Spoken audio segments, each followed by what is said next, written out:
Alright, what's up everyone? My name is Elrock, also known on Twitch as Elrock617. Here with a submission video for a game I've actually never submitted to a marathon. This is going to be the original arcade version of Double Dragon. So this was actually a home release that was put out back in, I believe it was 2013 for Steam. It's called the Double Dragon Trilogy, where it has the arcade versions of all three of the first three games. And the first one is the one I'm going to be showing off today. There are some minor differences between the original arcade title that was released back in 1987 and this 2013 update.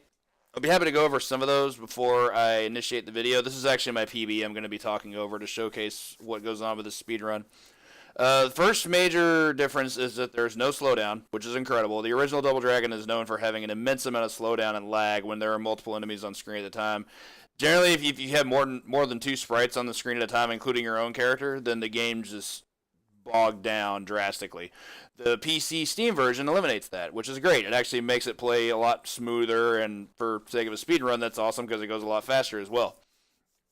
The other major difference, slight downside, is that there are some major exploits and glitches in the arcade version that aren't present on the Steam version. The flip of that is that it introduces quite a few of its own exploits and glitches as well. So we're going to get into those here, and we start up right now. This video is in a time of 8:33. The current world record is an 8:13, and I'll be looking to improve this time, but this is my best time, and it's able to show off quite a few of the more advanced strats that we're going to get into. So let's go ahead and get it started. So this we're going to go with the original arcade mode. Story mode doesn't really have any indication to it. Story mode is essentially just... It's actually just level select, so you can use it for practice. Start right at character control. For our first set of enemies, you're going to notice that we actually have a pretty extensive moveset already. Everything we saw in the NES Double Dragon by the end of the game, we have at this point. So head hold, elbow, these are things we all have access to. And there's actually some faster kills for enemies that I've been able to utilize since recording this, since I initially got this PB. The fastest kill on the weakest enemies involves doing a head hold, releasing it, and then elbowing them for the kill. But this Linda, she actually has very, very low health. She dies in an elbow and then a kick. And you're going to be seeing those two moves the most of anything in the game. Fortunate hit from the bat there. For our first Abobo. Abobo's a very annoying enemy. You're going to see him a lot. He's the only enemy you can't utilize head hold on outside of, I think, the final boss. So for him, it's just elbow buffet. I believe it takes 10 of them to take them down normally. Got a cool double kill setup coming up here. We're going to take this guy's knife. I'm going to let these two guys line themselves up, toss the knife, and it kills both of them. That's going to move us on to our boss, which is a different color sprite Abobo, which actually has a different name I discovered today. His name is Jick, J-I-C-K. Pretty simple boss, just 10 elbows. Don't ever stand next to him on a wake up. He gets to throw you, and not only does that do damage, it also drains time. Either way, it's a quick end of the stage. Another important thing to not do not scroll too far right or else you spawn another enemy, and who wants more of those? Start off with mission 2. This is where things are going to start getting quite a bit more exploitive. Going to manipulate that guy into the hole. There's actually a faster strat here that I discovered not long after that I've been utilizing since. It involves going right to the top of these stairs to spawn 2 more enemies. And there's a lot of platforming you do around that section where you go up and then down, then back up. And it manipulates the enemies to jump in the hole to try to come after you, whereas you're not there. You take one intentional death to try to lure them in. And then everything else they miss. So anyway, this is a pixel perfect setup. Missed it the first time, but a death isn't that costly in this game, so we're going to set it up again. This is going to move right into our boss section. Got a few enemies coming out of this elevator. What we're hoping for is that with Elbow actually knocks enemies down an additional pixel from when they're getting hit. So what we're hoping to do, if they're lined up correctly, is for them to just fall directly off the platform. Unfortunately, I didn't get it on any of this first wave of enemies. But we're going to have the boss, whose name is, I believe it's Jeff, come up here on the elevator, and he's going to approach us right away. Got comboed there, which is unfortunate, but we're going to hit them both, and that moves on the stage. Cool thing about this game, if you kill a boss, any enemies that are still left on screen automatically despawn themselves, so it's just free kills. This was one glitch that was actually retained from the arcade version at the start of Stage 3. There's an invisible hole here on the left side of the stage. Had a little bit of trouble setting it up because the bat was kind of mean. But I'm going to kick that guy right to the hole. You see him just disappear there. And get him to this side. Go for a head hold and have him meet the same fate. This I actually discovered during this run, and I've been using it since. You can toss the barrel to hit the guy on the left. And if you hit him far enough left and keep moving, it actually completely despawns him. It's actually really difficult to set up. I haven't been able to get it all the time, but if you don't get it, it's not that big a deal. It's just one more enemy to have to deal with. It's ideal, of course, because, you know, you get to one-hit one enemy. Did not mean to pick up the whip there. Weapons in this game are generally pretty bad outside of the knife. Move on here to this stage. Couple cool things here. There are some holes that we're going to be able to knock enemies in. It's very easy to manipulate them, too. If they're on the right side, you can kick them in. If they're on the left side, you can elbow them in, and they just die immediately. How that guy got to the other side of the hole and then was smart enough to walk his way around, I'm not sure, but got a little unlucky there. And this was also very lucky. He decided to jump, and I got to kick him right in. This Bobo is completely free. Just elbow him, move right along, jump to the other side of the bridge, and it's a free despawn. Never see him again. This guy, though, we're going to have to move him over to this hole, much as we had before, knock him in right away. Had a little bit of trouble at this section, but I also made a bad judgment call. When this guy tried to get up, I tried to do a punch combo to nail him in, but I didn't know that the end of punch combo was a throw. So I got him tossed to the other side, and then I just knocked him in the leg instead for as a backup. That'll move us on past here to our final section of stage 3-1, I think it is. One of the harder parts of the game.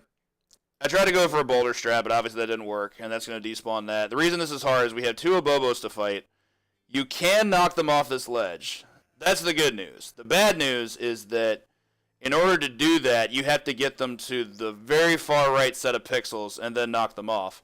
This is really, really hard to do because, as you can see there, if you're not on the far side pixels, they move to the other side because the game doesn't want you to cheat that way. Takes a little bit of work. Elbow doesn't work either. Unfortunately, you can't just knock them directly in from like the reverse side or anything. So what I'm trying to do is I'm trying to get him to that side and then do that. So I managed to get it there. He's going to come back from this. Also, you notice we took a death in there. As mentioned before, deaths aren't that costly in this game, so while it was unfortunate, we were able to move past it. On the second segment of Stage 3, we can actually despawn all three of these guys. We have to move right past them. Best runs are where they don't interact with you at all. Just climb right up, and they're all gone. Onto our boss, which is a green-colored Abobo. Don't actually know if he has a different name. These guys guarded the boulder pretty well, but this is a cool quick kill strat. Move down, throw the boulder. Each boulder hit does an elbow worth of damage. As mentioned before, Bobos die in 10 elbow hits. So for each boulder rep, you can get 2 elbows worth of hits. And while I almost got a full cycle there, I had to settle for only getting 7. The real boss to me of this group are the 2 guys that are actually flanking him. The Abobo himself is not that hard, but the 2 enemies that are helping him out can really make things a hassle, but the boulder can make quick work of them as well. On to our last stage. Start of this is the wall. Wall is notoriously difficult, as we all know. There actually is manipulation for this in the arcade game, and it's one thing that was unfortunately removed in the Steam release. If you enter the room and hold right immediately, then the wall actually doesn't spawn any bricks on you. Whereas in the Steam version, they eliminated that altogether. So you kind of just have to continually roll dice and wish yourself good luck. Only took 1 death there and managed to move past it. With the few iframes you have, you can generally move past any that would appear later. And the spears here, similar philosophy. They can be a real pain. The upside of the spears is that if you're working your way through them as the enemies appear, they can actually damage enemies as well. But these guys were zone heavy this time.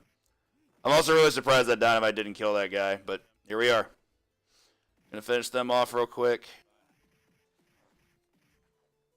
Into the hole, onto the hardest fight. Here we have 2 Jicks we have to fight at once. No quick kill strats have been discovered for these guys as far as I've been able to tell. Headbutt there was accidental. Sometimes that input comes out. So for these guys, it's just 10 elbows apiece, but they're constantly moving around you, and it's really easy to end up in a spot where they can just pounce on you on their wake up and throw you.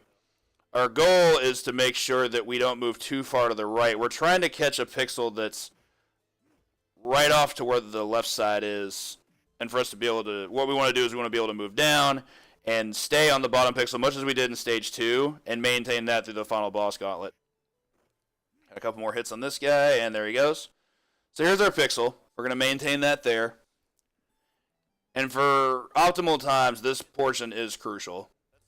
I actually thought prior to not too long ago that being on the bottom pixel was the most important part. And while it is important, the most important part is actually getting to this part of the floor on said pixel, or pixel area, I guess you could say. As you can see, the elbow is just tearing through these guys, just dropping them with one-hit kills until this guy decided to act like that. But we got him in short order, and that finishes him off along with the final boss, and that's the run.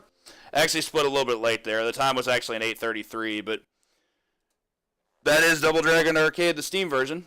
Very, very quick run. One of the only arcade games I've ever played that you can finish in under 10 minutes, which is super duper cool. It makes a great speed run. Lots of cool speed tech. Pixel perfect strats are hard, but very, very rewarding to be able to land. As you can see there, that final boss gauntlet was over like that. And it was a cool speed game to pick up, and I'd really love to be able to showcase it in a major marathon. So hope you all enjoyed that, and hope you'll consider it. Thanks so much. This is All Rock signing off.